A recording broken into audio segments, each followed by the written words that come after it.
Eu não quero gastar um minuto da minha vida investindo num país que insiste em ser escravo, formando filhos escravos, se sentindo na obrigação de decidir a qual império nós vamos servir. Ao inferno os impérios! Ao inferno qualquer homem que se acha no direito de dizer o que nós temos que fazer, para onde nós temos que ir, o que nós temos que vestir e quanto custa a nossa vida. Repreenda como Satanás aquele que falar para você que a única obrigação que você tem na vida é se salvar. Eu só te peço que você não faça juízo, porque quanto mais se multiplica o direito, mais juízo a gente faz, menos a gente ama.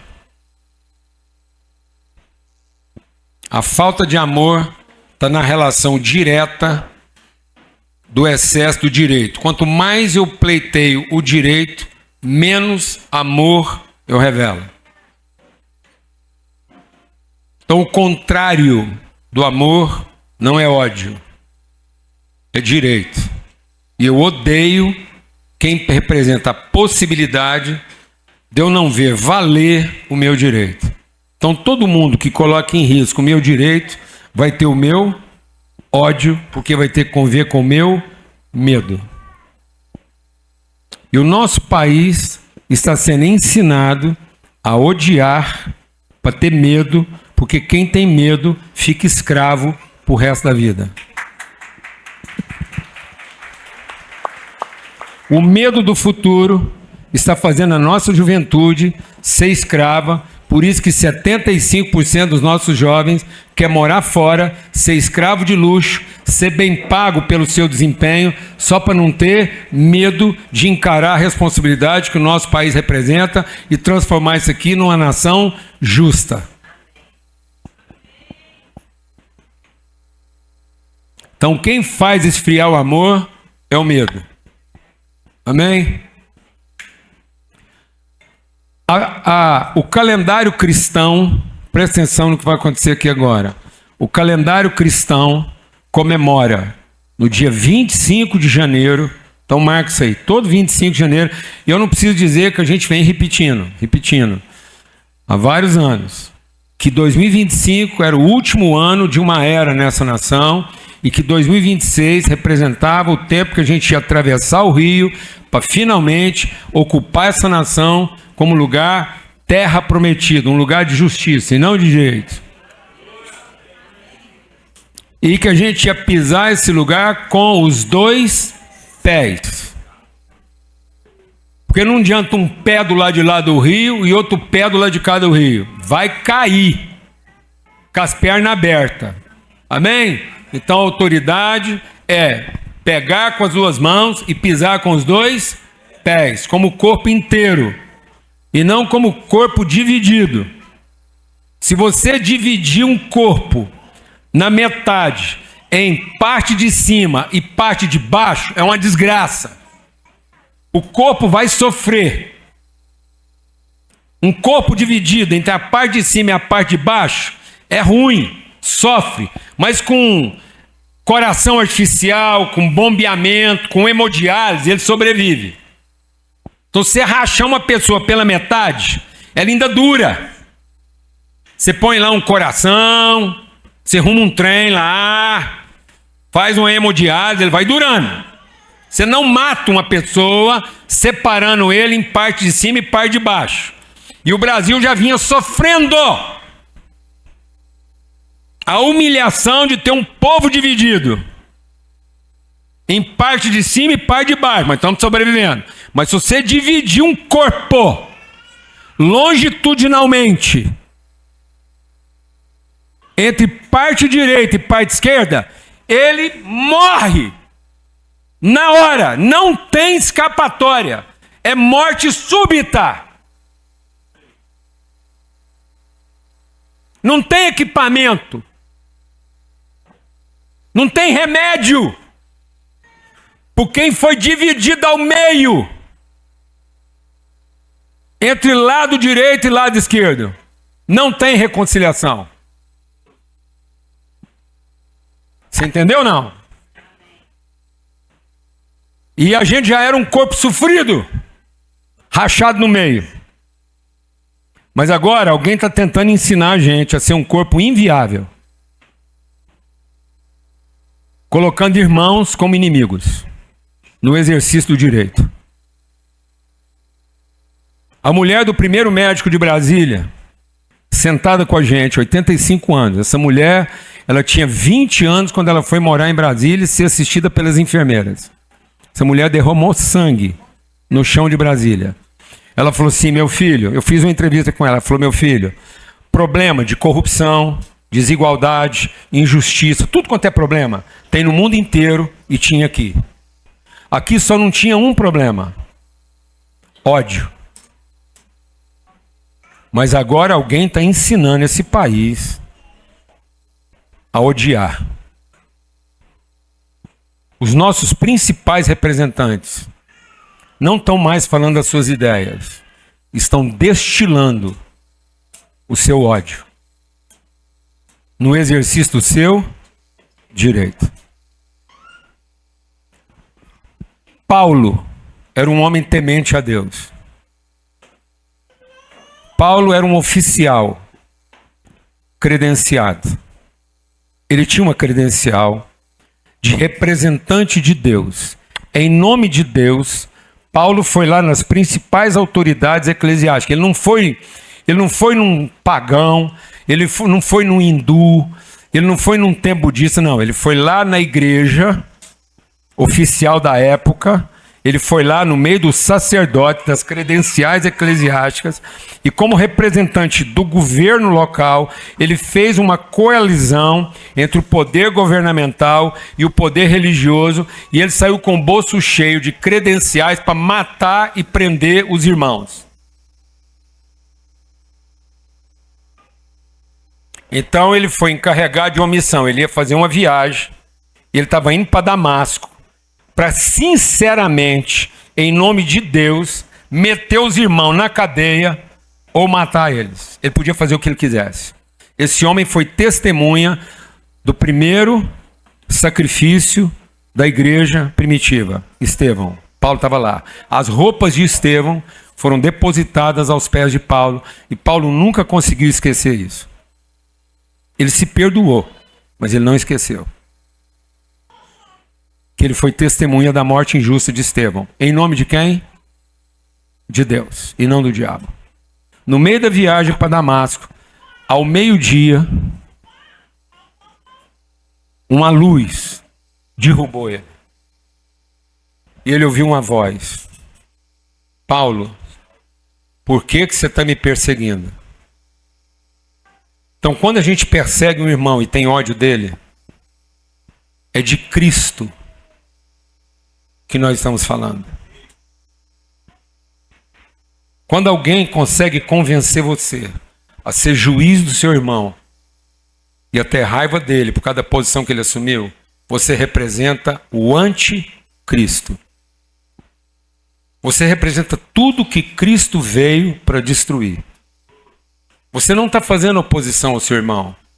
Você está anulando o sacrifício que Cristo fez em favor dele. Qualquer raiz de amargura no seu coração, qualquer coisa motivada pelo seu medo, pela sua raiva e pelo seu direito, é o espírito do anticristo. Não é o seu irmão que você está perseguindo. Não é o seu direito que você está exercendo. Não é o seu inimigo que você está matando. É anticristo. É Cristo que você está negando. Você não está pecando contra Jesus, porque todo pecado contra Jesus já foi perdoado. Você está pecando contra o Espírito Santo da comunhão. Ter uma raiz de amargura é pecado contra o Espírito Santo. Isso não tem perdão. Porque é anticristo. Você não está negando Jesus. Você está negando quem? Cristo, que deu a vida em favor de reconciliar os irmãos. Amém? Sabe o que a fé cristã celebra hoje? Dia 25 de janeiro? A conversão de Paulo no caminho de Damasco.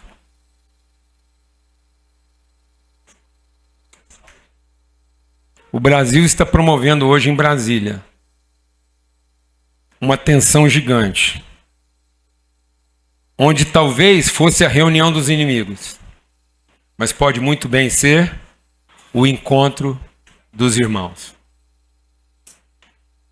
Em vez de estar celebrando o nosso ódio para saber quem tem direito, nós podemos estar sendo iluminados no nosso entendimento para saber quem é que assume a responsabilidade. Então eu quero convidar você a ter um momento de oração. E quem sabe Deus não quer derrubar todos nós agora. Meio-dia. Ninguém sabia disso. E era para ser lá na esplanada, por alguma razão, tiveram que mudar para a Praça do Cruzeiro. Está acontecendo na Praça do Cruzeiro, em Brasília, ao meio-dia, um encontro, que em vez de ter a reunião do direito, pode ser um encontro da reconciliação. Eu creio nisso. Sabe qual foi o nome que os construtores de Brasília deram para a nossa capital? Sabe como é que os construtores de Brasília batizaram Brasília? Cidade da paz e do perdão. Cidade da paz e do perdão. Eu creio que eu não vou morrer sem ver a nossa capital ser a cidade da paz e do perdão, e não do direito. Você crê nisso? Então vamos pedir para Deus derrubar todo mundo do cavalo, desarmado, e que todo mundo no chão possa ser tomado de um espírito de paz, de amor e de empenho, de ver a nossa nação reconciliada e a gente parar de destilar ódio um contra o outro para tentar descobrir quem é que tem razão e assumir que todos nós temos responsabilidade de transformar esse lugar na terra prometida. Só um minuto de oração aí, um minuto mesmo. Cada um fazendo a sua oração.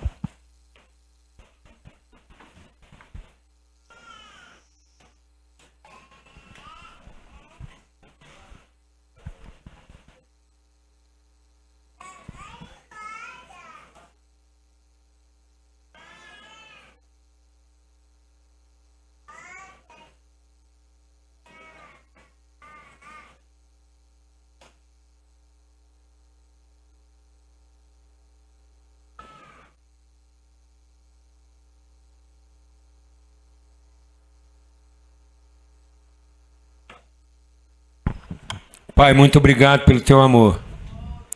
A tua palavra diz que quando a gente fosse orar pela nossa capital, era para a gente pedir só uma coisa. Só uma coisa. O resto, o Senhor já está resolvido. Mas quando a gente fosse orar pela capital, a gente só pedisse uma coisa. Haja paz em Brasília. Haja paz em Jerusalém. Eu quero clamar que a nossa capital, a capital do Brasil, seja a cidade de paz para todas as famílias da terra. Que nenhuma raiz de amargura, que nenhuma raiz de ódio, que a nossa capital não seja o lugar do direito, mas seja o lugar da justiça. Que a nossa capital seja como aqueles trabalhadores sonharam. Aqueles que deram o sangue, a vida por Brasília, eles celebravam cada etapa daquela construção com uma mesa, um almoço, onde todos, peões, chefes, engenheiros, arquitetos, médicos, políticos, todos, ricos e pobres, comungavam a mesma mesa e serviam uns aos outros num testemunho de paz. Que Brasília não seja o lugar do tribunal, que não seja o plenário do direito, que não seja o trono do imperador, mas que Brasília seja a mesa dos irmãos. O lugar preparado pelo Senhor, onde inimigos partilham pão e servem uns aos outros. Em nome de Cristo Jesus, o Senhor. Amém.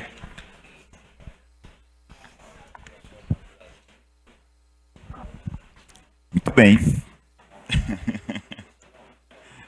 Amém. Eu tinha em mente, Paulo, de trazer aqui na segunda reunião um segundo elemento em relação à primeira reunião, mas dado o que o Espírito trouxe através da sua vida, eu acho que convém a gente continuar um pouco mais essa nossa conversa. Eu vou te trazer um testemunho.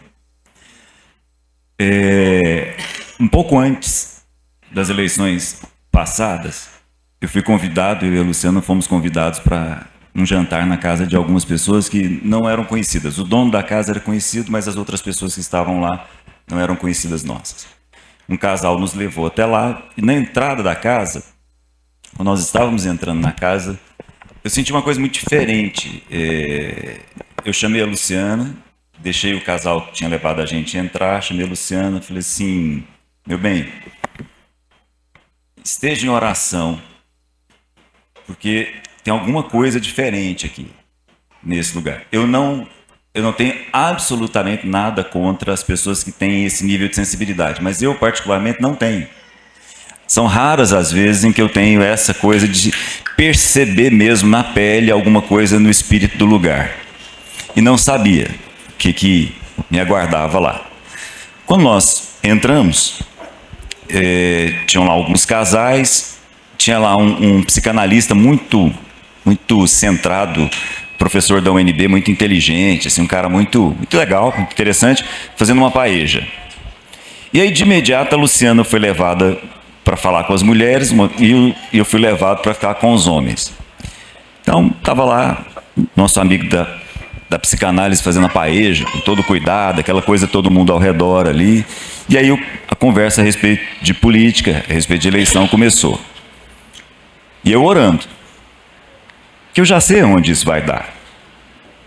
Alguns minutos depois chega um padre, amigo de todos eles, eu não conhecia, todo mundo já conhecia todo mundo lá, menos a gente, e aí o padre e o psicanalista começaram uma discussão. Começaram uma discussão séria lá, aquela coisa, e os dois muito bons em dados daquilo que eles defendiam. O que, se você pensar junto comigo, é fácil, né?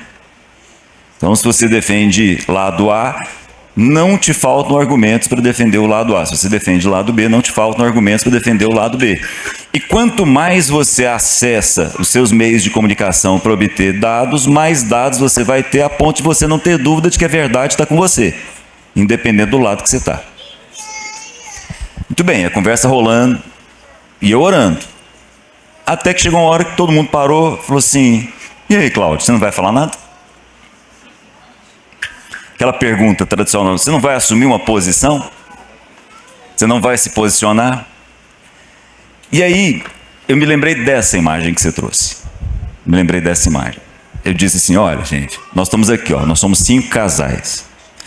Vamos fazer de conta que nós somos um corpo.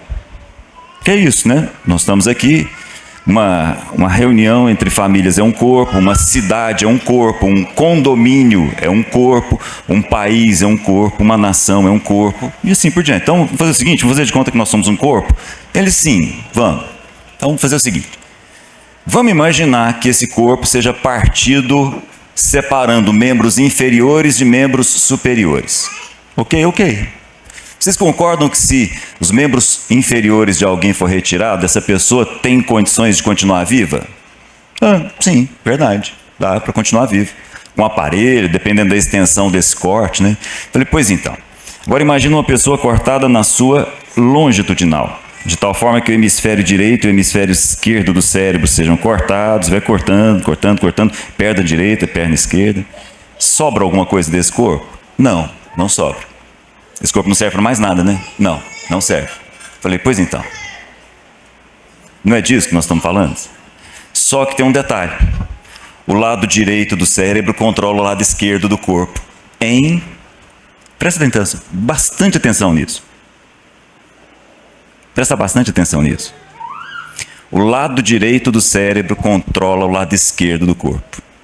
Na hora que eu falei isso, o psicanalista sentou e falou assim, vamos conversar mais sobre isso? E aí não interessava mais de que lado eu estava, porque agora não interessa mais o lado, interessa que nós somos um corpo. E esse corpo cortado na longitudinal não serve para absolutamente mais nada. Absolutamente mais nada. Para nada. Nem para ser empalhado, nem para ser embalsamado ele vai servir, né? E aí, nesse sentido, eu queria trazer aqui uma imagem. Eu queria que você voltasse junto comigo aos dias de Paulo. Nos dias de Paulo, havia um império dominante. Qual era? O dos judeus? Nem de longe. Nem de longe. O império dominante naqueles dias era o Império Romano. Aliás, o império de mais longa duração na história da nossa humanidade. Concordam? Então, presta atenção na imagem que João recebe a respeito do Império Romano. Então, veja, olha só. Paulo Júnior trouxe uma imagem, a imagem de um corpo. Eu quero trazer aqui para todos nós a imagem que João traz a respeito do Império Romano. Ok? Se você tiver dúvida de que é o Império Romano, ele vai contar para a gente. Então, se você puder abrir a sua Bíblia, eu já vou voltar com você. Lá em Apocalipse, no capítulo 13. Eu vou ser bem rápido. Eu quero chegar num único ponto aqui. E se eu puder sair daqui com essa coisa clara nas mentes de todos nós, talvez nós sejamos aquilo que o Paulo Júnior acabou de trazer. O texto que Paulo coloca de maneira muito forte, e me parece muito significativa, diz que quando Jesus foi para a cruz, quando o Filho foi crucificado, guarda isso, Deus estava em Cristo reconciliando consigo o mundo. Lembram desse texto? E Ele nos legou a todos nós qual ministério? O ministério da reconciliação. Então vou repetir. Deus estava em Cristo na cruz com um propósito. Qual era? Reconciliar. Qual é o nosso propósito? Reconciliar. Qual é o nosso ministério?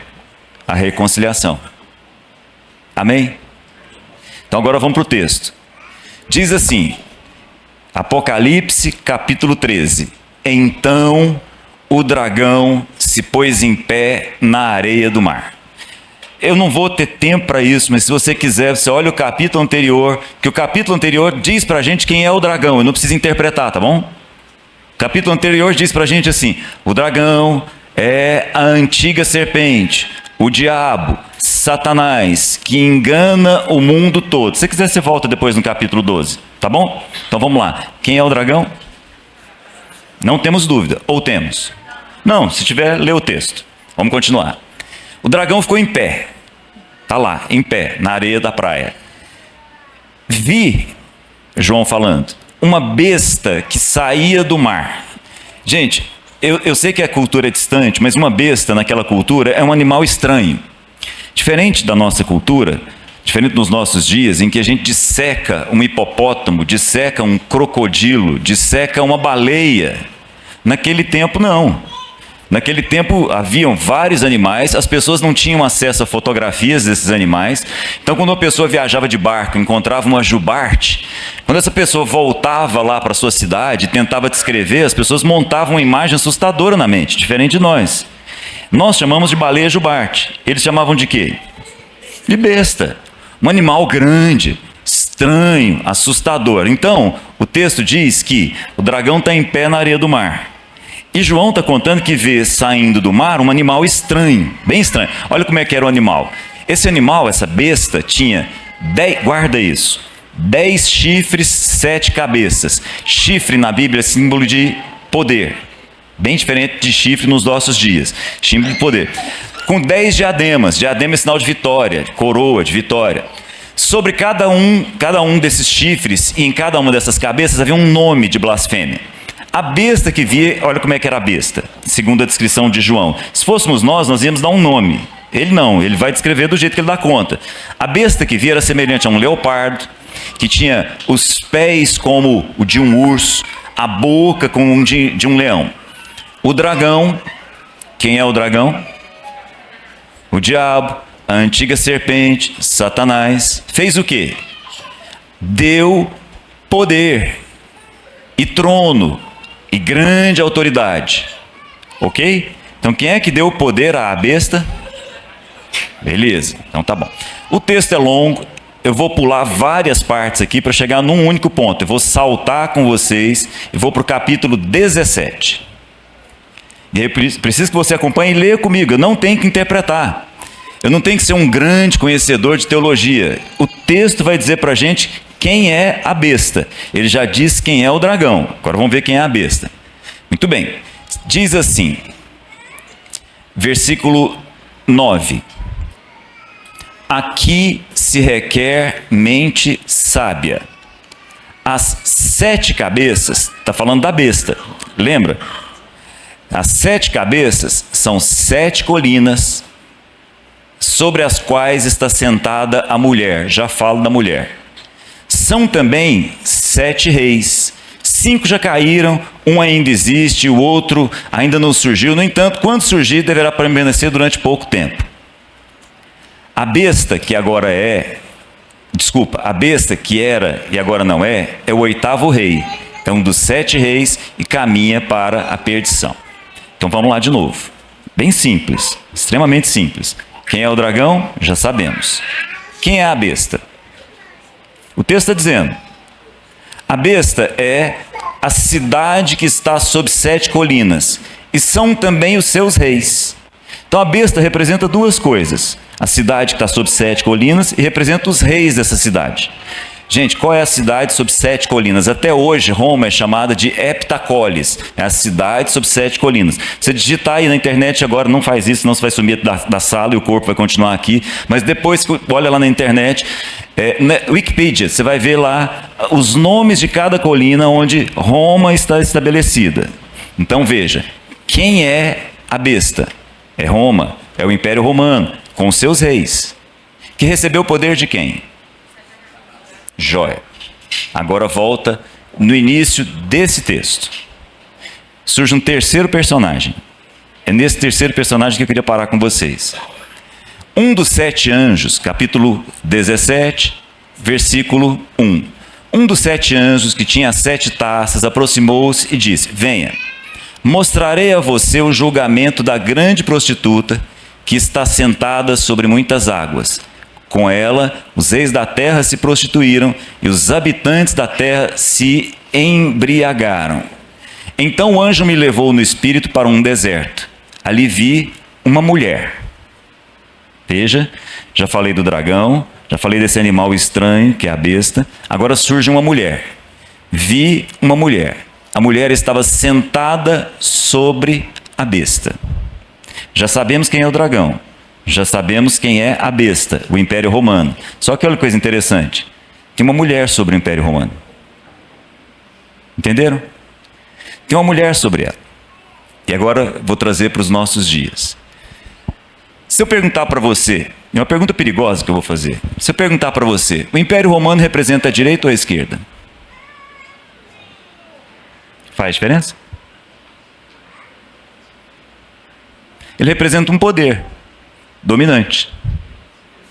Agora, por mais que os Neros, por mais que os Calígulas, por mais que os Cláudios, por mais que os Flávios, por mais que cada um daqueles Césares estavam ali, achavam que era eles que mandavam, eles não sabiam.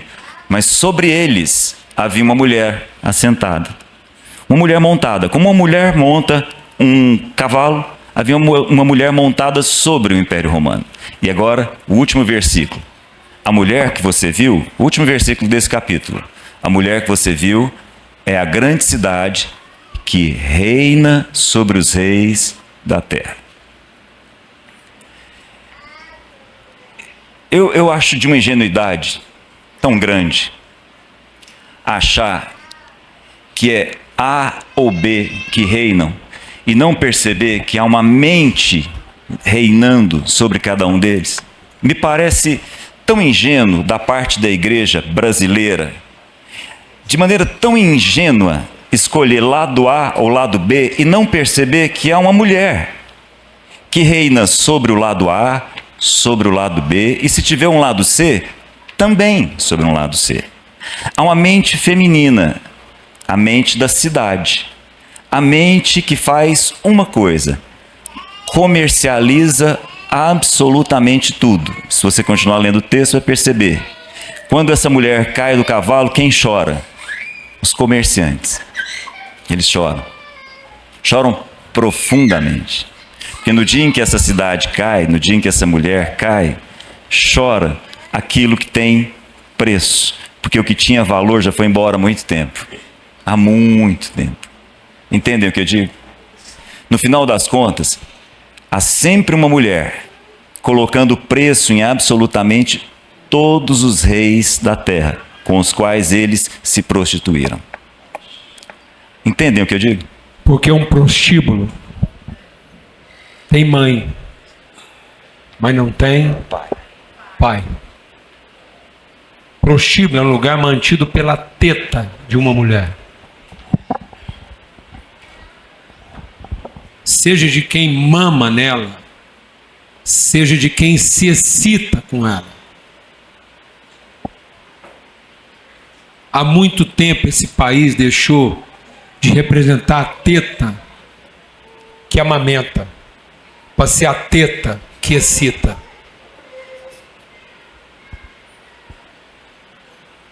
E sabe o que era Roma? 2 filhos órfãos de pai, alimentados pela teta de uma cachorra. 2 irmãos gêmeos, bebendo o leite da mesma cadela, até que eles foram ficando grandes, e um percebeu que não ia ter leite para os 2, então o irmão matou o outro, para ter direito exclusivo da teta. Sabe o que era Éfeso? A capital da mulher de todas as tetas, Diana. Ninguém respeitava Diana, mas dependia das tetas dela. E sabe o que aconteceu lá em Éfeso? Quando o evangelho chegou em Éfeso para apresentar o Pai, os religiosos, os comerciantes, os príncipes de Éfeso não lamentaram a espiritualidade, lamentaram a morte da teta. Eles falaram assim: se a fé dos cristãos prevalecer, o nosso comércio está comprometido, porque a gente depende da teta da Diana para continuar comercializando a imagem dela. Quero fazer um apelo aqui essa manhã. Sabe quanto tempo durou o Império Egípcio? Sabe quanto tempo Israel ficou escravo do Egito? Sabe não? 430 anos. Sabe quanto tempo durou o Império Romano? 500 anos. Sabe quanto tempo durou a escravatura no Brasil? 425 anos.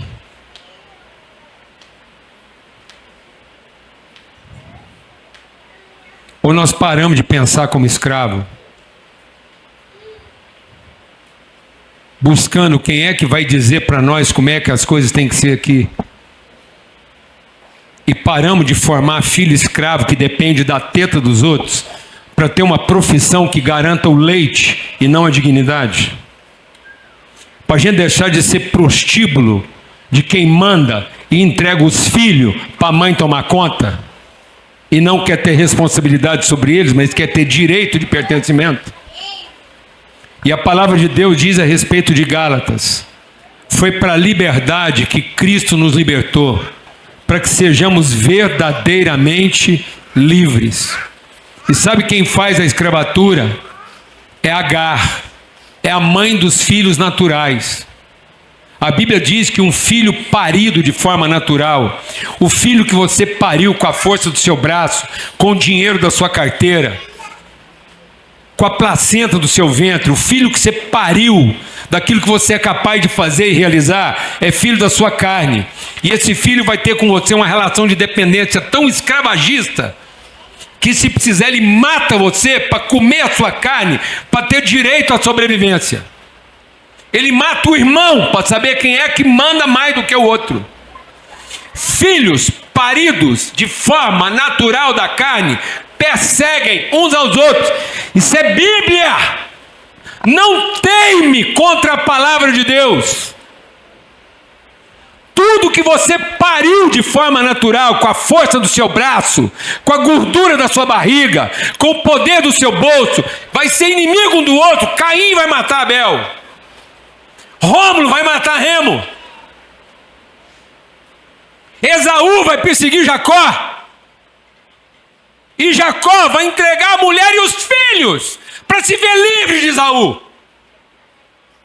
É Bíblia, não é Paulo Júnior. Nós estamos teimando contra a palavra de Deus. Você quer viver a liberdade? Filhos da fé, da promessa. Não é o filho que você paga a conta, a escola que você matriculou ele, a casa que ele mora. É sua fé, sua relação, sua dependência de Deus, sua esperança, sua dignidade incorruptível. Você ser um homem que empenha uma palavra e dá a vida para sustentar ela.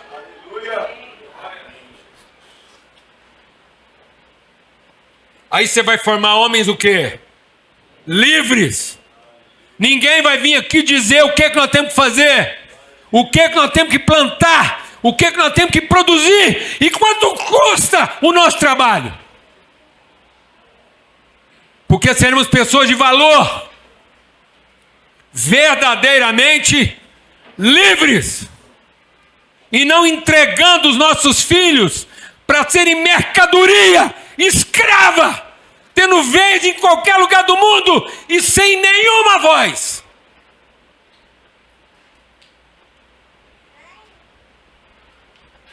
Alguém está entendendo? E fala para quem você quiser que nós estamos nervosos. Porque não tem jeito de não ficar nervoso. Pelo bem dos nossos netos. Eu não quero gastar um minuto da minha vida investindo num país que insiste em ser escravo, formando filhos escravos, se sentindo na obrigação de decidir a qual império nós vamos servir. Ao inferno os impérios. Ao inferno qualquer homem que se acha no direito de dizer o que nós temos que fazer, para onde nós temos que ir, o que nós temos que vestir e quanto custa a nossa vida. Repreenda como Satanás aquele que falar para você que a única obrigação que você tem na vida é se salvar. Repreenda como quem estivesse ouvindo o próprio diabo. Você não está aqui para se salvar. Você está aqui para ter a dignidade de cumprir o propósito para o qual você foi criado, em perfeita e plena liberdade. E ninguém apaga 420 anos de escravidão elegendo um presidente, mas mudando uma cultura, ensinando os nossos filhos a saber que não é de homens que a gente depende, e nem de quem senta no trono, mas é de quem fez a promessa. E eles podem meter a gente numa jaula, e nós seremos o prisioneiro mais livre da cadeia. E eles podem fazer a gente sentar num trono, e nós seremos o governante mais livre da nossa estola. Porque a roupa não vai dizer quem nós somos. E nem o lugar onde a gente come a nossa marmita. Sabe o que vai dizer quem nós somos? A nossa liberdade.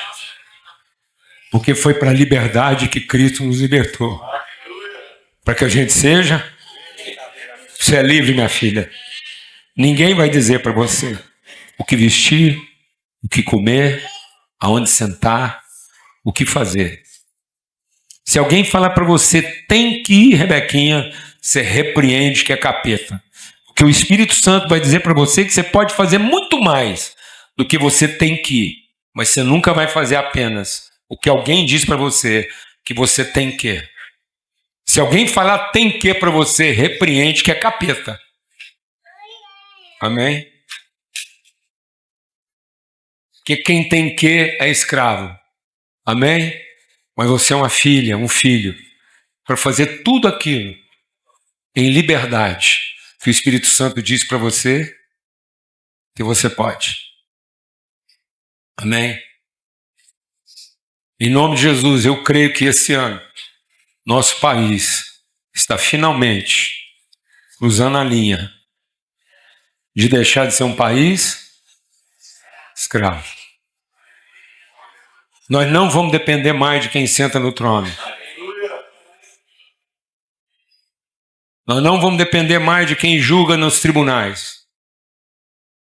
Não será um governante, nem um juiz, nem um legislador que vai dizer quem nós temos que ser e a quem nós temos que servir. Mas em perfeita e plena e absoluta liberdade. Sabe o que nós vamos fazer?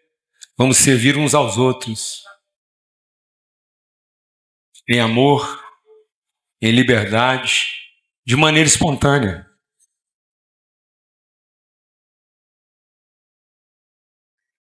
Você crê nisso? Você crê nisso? Eu creio nisso. Foi por isso que eu abracei minha neta hoje com tanta alegria. Com tanta gratidão. Porque eu sei o que o diabo fez para destruir nossa casa. De todas as formas. Mas você vai abraçar os filhos da sua promessa. E não aquilo que você comprou com o seu bolso, nem com o suor de seu rosto. Sabe o que está fazendo você chegar até aqui, Soraya? A promessa. Fidelidade de Deus. Porque se é uma mulher, o que, Soraya? Livre. Você crê nisso?